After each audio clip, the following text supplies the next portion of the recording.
A lot of the technical terms that come into adoption they make a lot of sense as to why they're important, but as us as adoptees, we kind of, it's a funny way to look at things, post-adoption services, because post-adoption services is really just like the rest of our lives. Post-adoption services are important because it's acknowledging that adoption doesn't just end with the actual adoption process. Really, post-adoption services come into play the second you have your child in your home.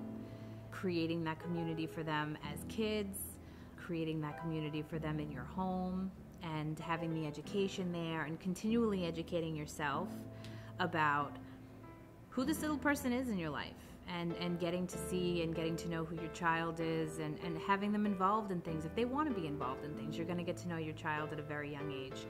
But as an adult, post-adoption services are extremely important, especially as young teens going into their later teens, going into their college years, because that's really where they develop the foundation of who they will be walking into the rest of their lives as adoptees, as people who will have adoption as part of their conversation and a part of their life, and wanting to find that place where they feel the most confident in who they are. We need that sense of community. We're able to create it now.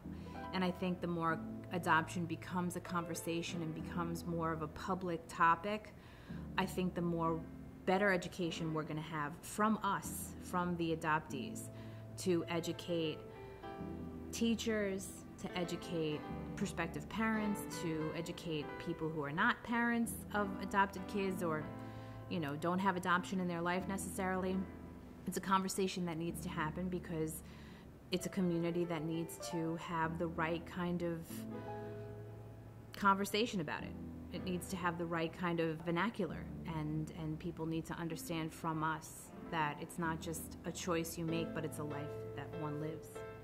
Growing up in a family who is very social worky and it has that very liberal, hippie, ex-hippie kind of vibe, I was always in therapy, and I think everyone, whether you're adopted in the adoption circle or not, should be in therapy. I think it's just a healthy thing to do. I think kids need post-adoption services. I think birth parents need post-adoption services.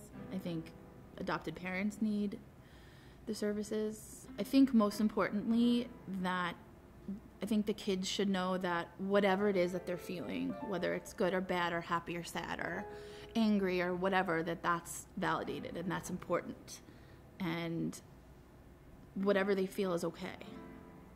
A lot of times I think teenagers will feel an emotion and A, not be able to identify it, and B, if they can identify it, they feel like they shouldn't be feeling that way. And I think that it's important that they know that they should be feeling that, and it's good to talk about. That said, yeah, I think everyone in the adoption community should have some sort of resource, have some sort of therapy or someone to talk to or something, because I feel like there's so much going on.